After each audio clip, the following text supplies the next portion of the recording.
All right, hello everybody. My name is Bear Jensen. Today I'm going to talk about getting started with Liberty Mining in their aviation business with the 4 aircrafts that I chose. Today I'm going to talk about the Kodiak, the King Air 260, the Caravan EX, and the Cessna Sky Courier. And here's some numbers for just to compare the performance-wise amongst these 4 aircraft. We got the Kodiak here in the first column, the King Air there in the second, Grand Caravan, and then the Cessna Sky Courier.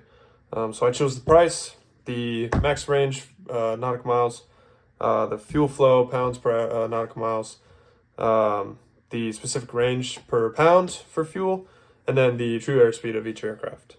So the most efficient one here, I would say, is definitely the King Air. It has the biggest max range per nautical mile at 1400. Plus, its true airspeed is the fastest one here at 256. So if Liberty Mining were to go with King Air, that aircraft is going to save them the most travel time just because of its fast true airspeed. But I would say the most efficient out of the 4, price wise, or like budget wise, as well as performance wise, would be the Kodiak, in my opinion. Just because it has really good max range in nautical miles. It's a fast aircraft, but it's also very fuel efficient. So as you can see there, it's 0.65 nautical miles per pound of fuel. Compared to these other ones, they don't even come to half a nautical mile. The King Air is the next closest at half a nautical mile, but the other 2 don't even make it to half a nautical mile. So I would say the Kodiak is probably the best option to go here if you want overall performance. King Air would definitely be the best option for performance-wise, just because of its max range and its true airspeed. Not saying the other 2 aircraft, both the Cessnas, are bad aircraft. They just have a different aircraft design, which is what I'm going to get into right now. The Cessna Sky Courier is definitely designed for more comfortability. Its cabin can hold up to 19 passengers. Which is a lot more passengers than the other 3 aircraft can hold. Which is why it would be a good option for Liberty Mining to go with, because they have their COO traveling, who is like their main primary traveler with their business. So I would say the Cessna, if you want comfortability scheduling, the Cessna Sky Courier is going to be a great option for them.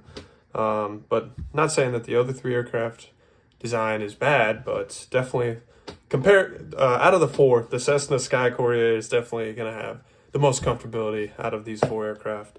But the other 3 aircraft, they all can hold about the same range of passengers, between 10 and 15 passengers. And their design is also just as good as the Sky Courier, but I would say the Cessna Sky Courier is definitely a much nicer aircraft than out of the 4 of these.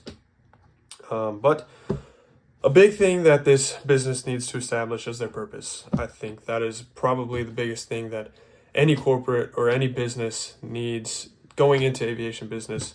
They need to establish a purpose. Why are we buying this aircraft? Why are we even looking to invest in an aircraft? Who's going to be using it the most? Where are we going to be taking it? Scheduling, stuff like that. You need to establish that purpose right away, which I think Liberty Mining needs to establish before they go with one of these aircraft.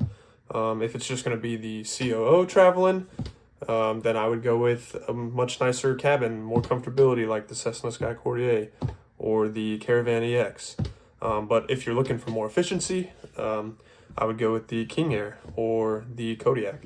Purpose, I think, is the number one thing that a business needs to establish before they go into the aviation business side of things and before they commit to an aircraft. You got to decide what you're using that aircraft for, and then who's going to be using it, I think, is the next biggest component that you need to look at. If it's just going to be one guy, the CEO or the COO that's going to be using it, then okay, go with something more comfortable, something that they're going to be enjoying. If they're going to be spending a lot of time on the road in that aircraft, you want them to be comfortable. So go with an aircraft like the Cessna Sky Courier so that they can be comfortable.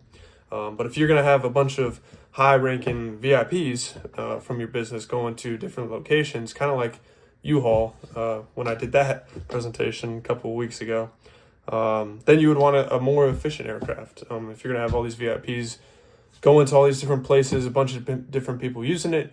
You want them to get there as efficiently as possible, as quick as possible, saving the most amount of time that you can. So in that case, you would want to go with a King Air or a Kodiak. So I think those are two of the biggest things that a business needs to establish before they approach the aviation business side of things. With that being said, the verse that I decided to go with for this week is Jeremiah 29:11. And it reads, for I know the plans that I have for you, declares the Lord, plans to prosper you, not to harm you, plans to give you a hope in a future. That's the New International Version. I chose this verse for this week specifically because we need to trust in the Lord's plan, especially with things like this.